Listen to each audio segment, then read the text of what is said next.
Hello दोस्तों, मेरे इस नए वीडियो में आपका स्वागत है। आज मैं आप लोगों के लिए लेके आ गई हूँ पॉलिटी टॉप 50 प्रश्न। तो चलिए देखते हैं आज के 50 टॉप प्रश्नों का कलेक्शन में क्या है और जानते हैं बारी बारी से सभी का आंसर। पहला क्वेश्चन है, मूल संविधान के कौन से भाग में राज्य लोक कल्याण की संकल्पना सम्मिलित की गई है? तो कौन सी किसमें की गई है? संविधान की प्रस्तावना में, संविधान की चौथी अनुसूची में, संविधान की तीसरी अनुसूची में या फिर राज्य के नीति निर्देशक तत्व में। तो आपको पता होगा कि जब राज्य लोक कल्याण की संकल्पना की बात आती है तो वो आपको कहाँ मिलेगा? राज्य के नीति निर्देशक तत्व में। तो ऑप्शन नंबर डी हो जाएगा राइट आंसर। और ये आपको कहाँ? अनुच्छेद 36 से 51 में मिलेगा। और नीति निर्देशक तत्व भारतीय संविधान में कहाँ से लिए गए हैं? तो आयरलैंड से। ये सब सारी चीज़ें हम आपको डिटेल में पढ़ा चुके हैं। अब आइए प्रश्न नंबर 2 पे। भारतीय संविधान में नीति निर्देशक तत्वों के समावेशन का उद्देश्य क्या है? पहला, सामाजिक लोकतंत्र, गांधीवादी लोकतंत्र, सामाजिक और आर्थिक लोकतंत्र या फिर राजनीतिक लोकतंत्र।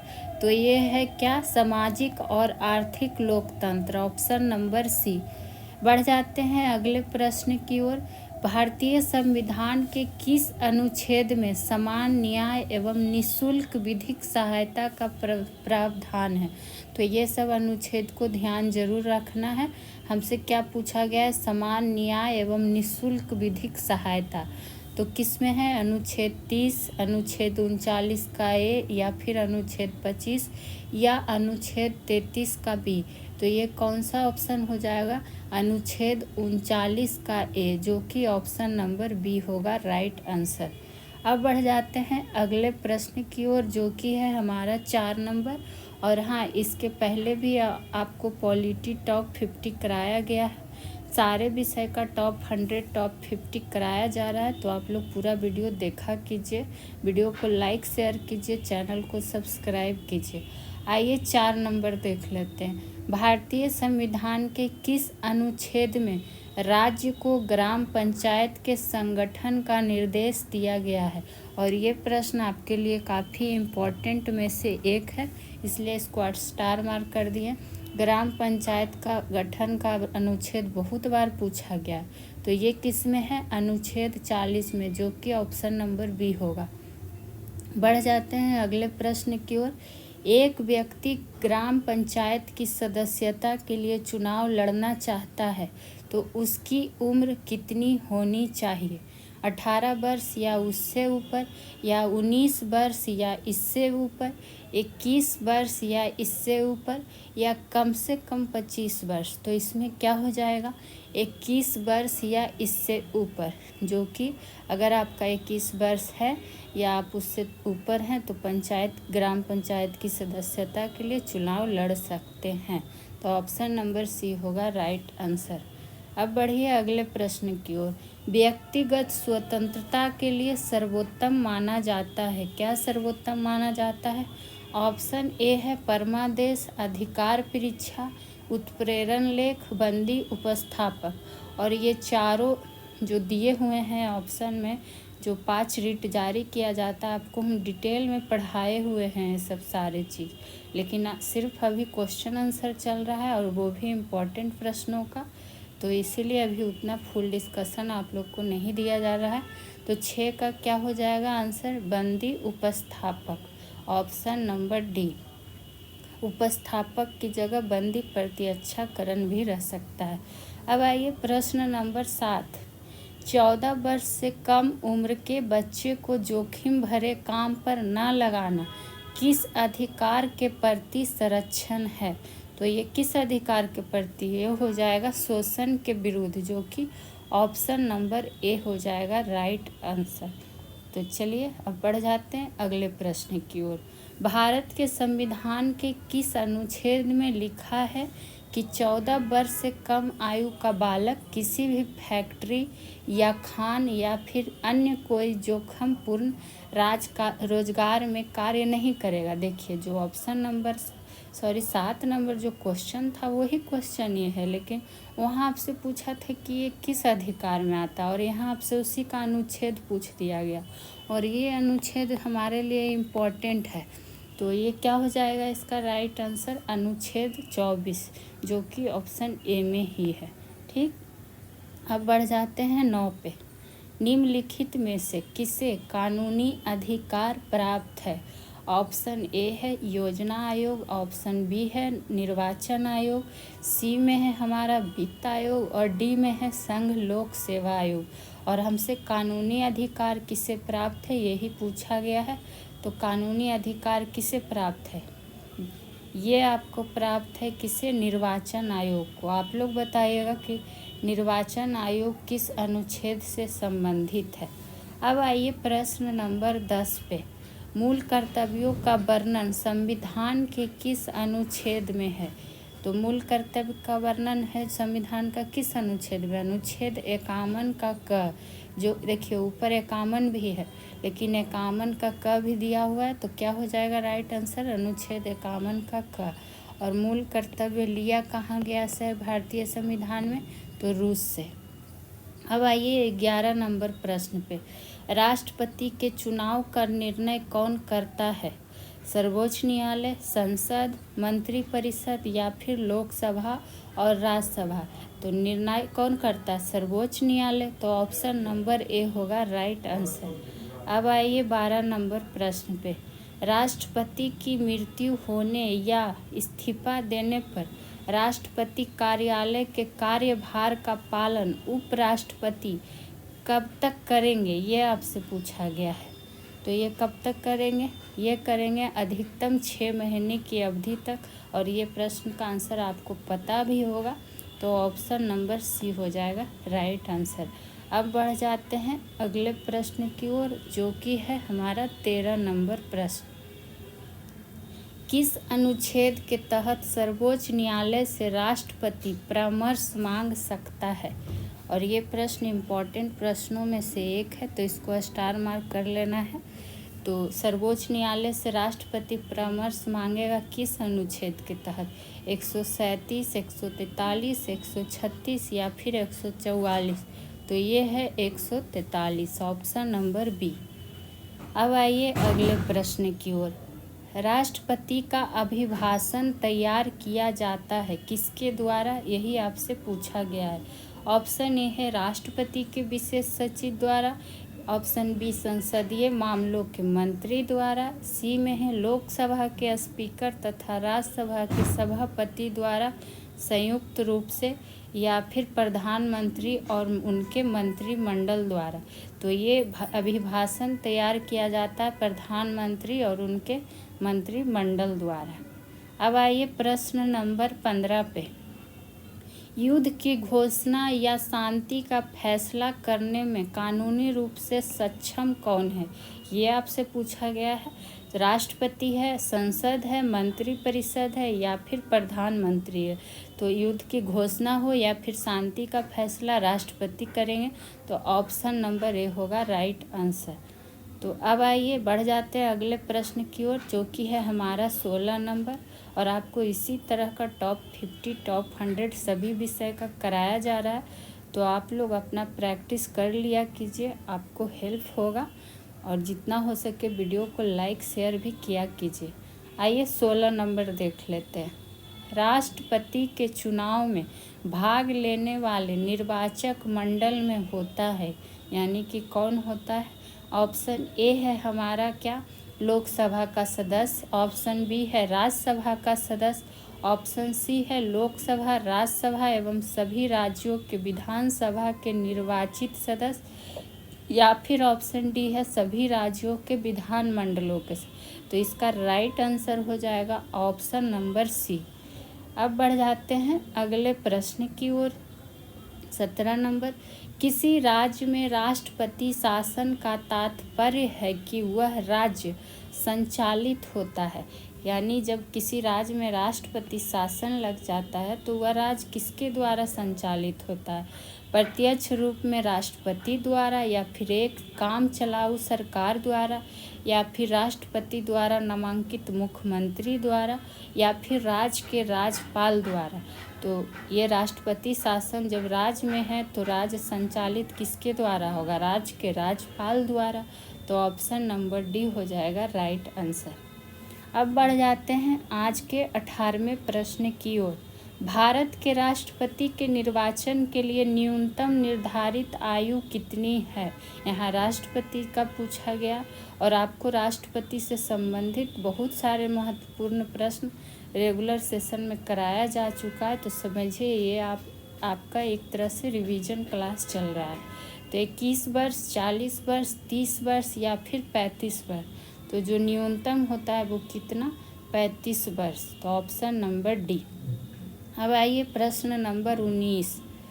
ऑल इंडिया सर्विसेज के सदस्यों की नियुक्ति कौन करता है? तो ये भी कौन करेंगे? राष्ट्रपति ही करते हैं। तो ऑप्शन नंबर ए में ही है राष्ट्रपति। अब बढ़िए 20वें नंबर प्रश्न की ओर।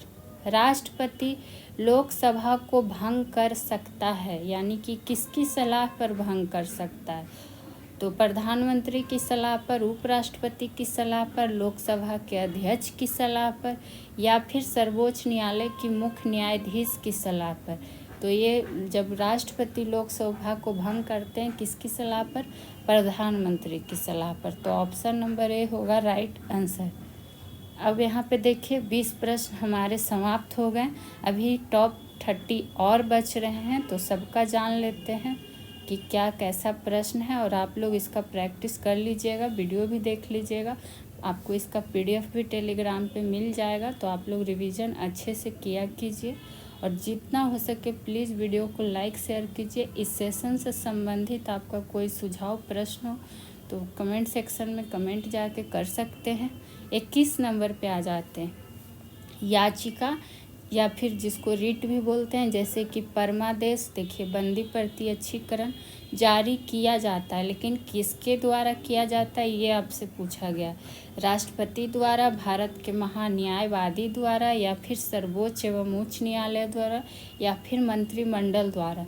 तो ये जारी किसके द्वारा किया जाता है? सर्वोच्च और उच्च न्यायालय द्वारा। ऑप्शन नंबर सी होगा राइट आंसर।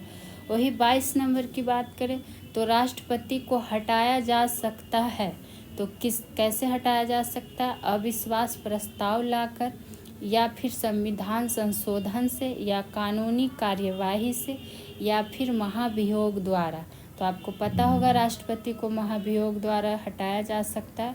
और महाभियोग किस अनुच्छेद से संबंधित है राष्ट्रपति का? तो अनुच्छेद 61। ये भी चीज़ आपको पता होगा, चूँकि ये सारा चीज़ आपको पढ़ाया हुआ है। जो रेगुलर सेशन करते होंगे उनको पता होगा। अब आइए 23 नंबर। भारत का उपराष्ट्रपति किसका पदेन सभापति होता है? ये प्रश्न काफ़ी बार एग्जाम में पूछा हुआ है, तो ध्यान रखना है। ये राज्यसभा का पदेन सभापति होता है भारत का उपराष्ट्रपति। Option number C.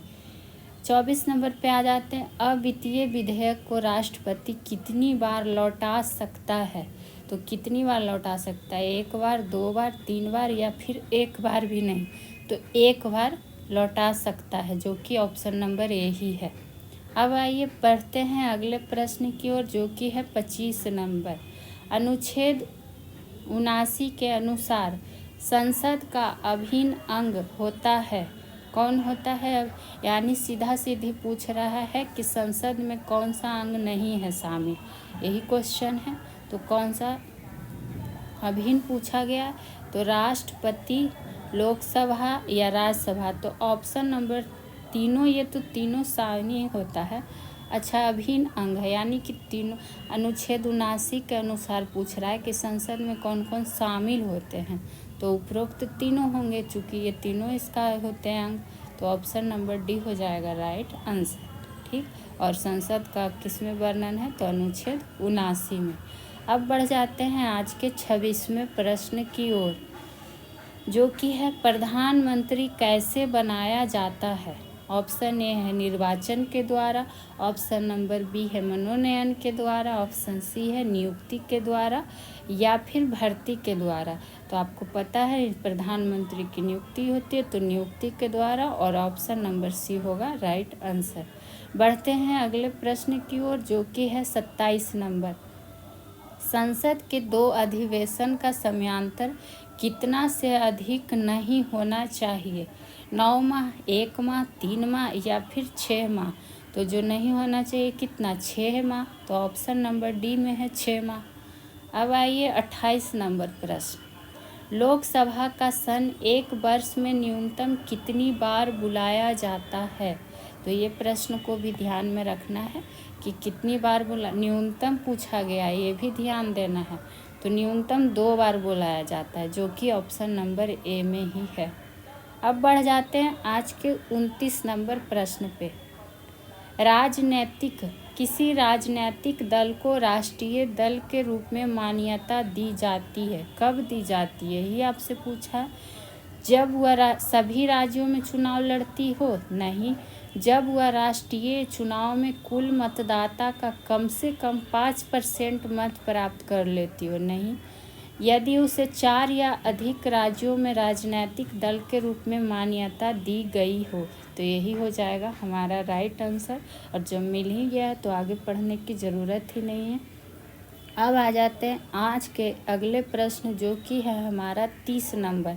दोनों सदनों में प्रत्येक बैठक के प्रथम 1 घंटे प्रश्नों को पूछने एवं उत्तर देने में लगाए जाते हैं, जिसे जाना जाता है, यानी क्या कहा जाता है? शून्यकाल, प्रश्नकाल, आधे घंटे विचार विमर्श या फिर गिलोटिन। तो ये क्या कहलाता है? प्रश्नकाल। और आपको हम डिटेल में प्रश्नकाल, शून्यकाल सब कुछ बता चुके हैं, इसका समय अवधि भी कि कब से कब तक होता है। तो आप लोग पुराना वीडियो भी जाके देखा कीजिए, बाकी रेगुलर सेशन से जुड़े रहिए।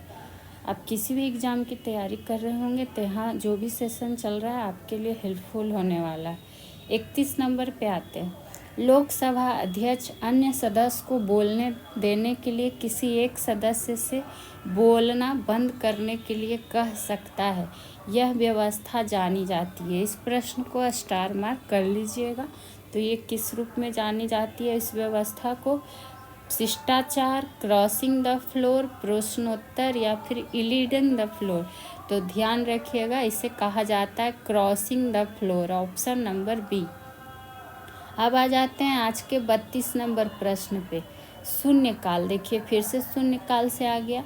शून्यकाल क्या है? दोपहर खाने का समय, प्रश्नकाल के बीच का समय, प्रश्नकाल के ठीक बाद का समय या फिर प्रश्नकाल के ठीक पहले का समय। ऑप्शन सारे एकदम क्लोज हैं, सिर्फ एक ही ऑप्शन है जिसको आप काट सकते हैं। बाकी इसमें ध्यान देना होगा कि बीच का है, ठीक बाद का है या फिर ठीक पहले का है। तो ये क्या होता है? प्रश्नकाल के ठीक बाद का समय होता है, जो कि शून्यकाल होता है। तो ऑप्शन नंबर सी होगा राइट आंसर। अब आइए प्रश्न नंबर 33 पे। भारत की संसद में सत्र के दौरान शून्यकाल की अधिकतम अवधि कितनी निर्धारित की गई है? 30 मिनट, 1 घंटा, 2 घंटा या फिर उल्लेखित ही नहीं है। तो जो शून्यकाल की अधिकतम अवधि है वो 1 घंटा निर्धारित की गई है, ऑप्शन नंबर बी। अब आइए प्रश्न नंबर 34 पे। लोकसभा के निर्वाचन के लिए न्यूनतम आयु कितनी होती है, ये पूछा गया। तो आपको पता है न्यूनतम आयु कितना, 25 वर्ष। और वही राज्यसभा रहेगा तब क्या हो जाएगा? राज्यसभा में आपका हो जाएगा 30 वर्ष। 35 नंबर पे आ जाते हैं। राज्यसभा एक है, कैसा निकाय है? ये आपको देखिए ऑप्शन में, अस्थाई निकाय है, अस्थाई निकाय है, प्रधानमंत्री के नेतृत्व वाला सदन है या फिर बिना स्पीकर वाला सदन है। तो ये आपको पता है राज्यसभा स्थायी निकाय है और इसको भंग नहीं किया जा सकता है। तो ऑप्शन नंबर ए होगा राइट आंसर। अब बढ़ जाते हैं 36 नंबर प्रश्न पे। आप लोग पूरा वीडियो देखा कीजिए और इस सेशन से संबंधित आप लोग प्लीज़ कमेंट जाके किया कीजिए, कैसा लगता है, क्या है आपका सुझाव है। आप लोग कुछ करते ही नहीं हैं तो प्लीज़ आप लोग सपोर्ट कीजिए और चैनल को जितना हो सके सब्सक्राइब कीजिए, वीडियो को लाइक शेयर कीजिए और ज़रूर से ज़रूर सुझाव अपना दें। आइए 36 नंबर, प्रति 2 वर्ष में राज्यसभा के कितने सदस्य कार्यनिर्वाहित होते हैं। तो यहाँ ये भी ध्यान देना है कि कितने वर्ष में हो सकता है, प्रश्न आपसे उल्टा करके पूछ ले। तो 2 वर्ष ये भी ध्यान देना, और कितना, तो 1/3। कहाँ है 1/3? ऑप्शन नंबर बी में। ठीक, अब आ जाइए अगले प्रश्न की ओर, जो कि होगा हमारा 37 नंबर। राज्यसभा के लिए नामित या फिर निर्वाचित प्रथम फिल्म अभिनेत्री कौन थी। तो ये कौन थी? नरगिस दत्त, बैजंती माला, हेमा मालिनी, जयललिता। तो ये क्या हो जाएगा? नरगिस दत्त, जो कि ऑप्शन नंबर ए ही होगा। अब आइए 38, लोकसभा के पहले आम चुनाव कब हुए थे। ये प्रश्न भी काफ़ी बार रिपीटेड है। 1952 में, 1954 में, 1935 में, 1950 में। तो ये कब हुए थे लोकसभा के पहला आम चुनाव? तो ये हुआ था 1952 में, ऑप्शन नंबर ए। बढ़ते हैं 39वें नंबर प्रश्न की ओर। मंत्रिमंडल की बैठक की अध्यक्षता कौन करता है? राष्ट्रपति, उपराष्ट्रपति, लोकसभा अध्यक्ष या फिर प्रधानमंत्री। ये करते हैं मंत्रिमंडल की बैठक की अध्यक्षता प्रधानमंत्री। ठीक, बढ़ जाते हैं अब 40 नंबर प्रश्न पे। राज्यसभा द्वारा लोकसभा को धन विधेयक कितने समय में लौटा देने चाहिए। तो देख लेते हैं इसका ऑप्शन क्या क्या है। 1 महीना, 3 महीना, 14 दिन या फिर 6 महीना। तो क्या हो जाएगा? 14 दिन के अंदर लौटा देना चाहिए। बढ़ जाते हैं 41वें नंबर प्रश्न की। निम्नलिखित में से किस विधेयक को संसद के प्रत्येक सदन द्वारा अलग अलग विशिष्ट बहुमत से पारित होना चाहिए। तो किससे हो जाएगा? देख लेते हैं ऑप्शन। साधारण विधेयक, धन विधेयक, वित्त विधेयक या संविधान संशोधन। और ये सारे विधेयक आपको हम पढ़ा चुके हैं। अगर आप लोग को यकीन ना हो तो वीडियो पूरा जाके देखा कीजिए। हर विषय का प्लेलिस्ट बना हुआ है और टॉप प्रश्नों का सॉल्यूशन डिटेल्स के साथ कराया जाता है। तो आप लोग देखिएगा, तभी तो आपका प्रैक्टिस और भी अच्छा होगा। आप पहले क्लास कर लिए, उसके बाद प्रैक्टिस कीजिए, देखिए आपका स्कोर। तो इसका राइट आंसर क्या हो जाएगा? संविधान संशोधन विधेयक, ऑप्शन नंबर डी। अब आ जाते हैं आज के 42वें नंबर प्रश्न पे। लोकसभा और राज्यसभा की संयुक्त बैठक कब होती है? जब राष्ट्रपति बुलाए, लोकसभा और राज्यसभा मतभेद होने पर, संसद शुरू होने पर या इनमें से कोई नहीं। तो लोकसभा और राज्यसभा में मतभेद होने पर, यही ऑप्शन यहाँ पे, तो ऑप्शन नंबर बी होगा राइट आंसर। अब आइए आज के 43 नंबर प्रश्न पे। प्रजातंत्र की संसदीय कार्य प्रणाली में भारत का अंशदान क्या है? देख लीजिए प्रश्न को किस तरह से पूछा जाता है। और ये टॉप 50 का कलेक्शन है। शून्यकाल, कटौती प्रस्ताव, स्थगन प्रस्ताव या फिर गिलोटिन। तो क्या हो जाएगा? शून्यकाल। और शून्यकाल से आप लोग देख ही चुके हैं कितने प्रश्न ऑलरेडी पहले भी हमें मिल चुके हैं, तो ये इम्पॉर्टेंट हो सकता है आपके लिए। अब आइए प्रश्न नंबर 44 पे। केंद्र की मंत्रिपरिषद किसके प्रति उत्तरदायी होता है? राज्यसभा, लोकसभा, जनता या फिर प्रधानमंत्री। तो ये मंत्रिपरिषद जो होता है किसके प्रति? लोकसभा के प्रति। तो ऑप्शन नंबर बी होगा राइट आंसर। अब बढ़ जाते हैं आज के 45 नंबर प्रश्न पे। भारत सरकार के व्यय को नियंत्रित करने की शक्ति किसके पास होती है? संसद के पास, राष्ट्रपति के पास, नियंत्रण एवं महालेखा परीक्षक के पास या केंद्रीय वित्त मंत्री के पास। ये होता है नियंत्रक एवं महालेखा परीक्षक। ऑप्शन नंबर सी होगा राइट आंसर। 46 नंबर पे आ जाते हैं। संसद के दोनों सदनों के सदस्य रहे बिना कोई व्यक्ति कब तक मंत्री के रूप में बना रह सकता है? तो ये रह सकता है 6 महीने तक। कहाँ है 6 महीने? तो ऑप्शन नंबर बी। अब आइए आज के 47 नंबर प्रश्न पे। निम्न में से कौन सा बिल संसद के दोनों सदनों में विशेष बहुमत से पास होना अनिवार्य है?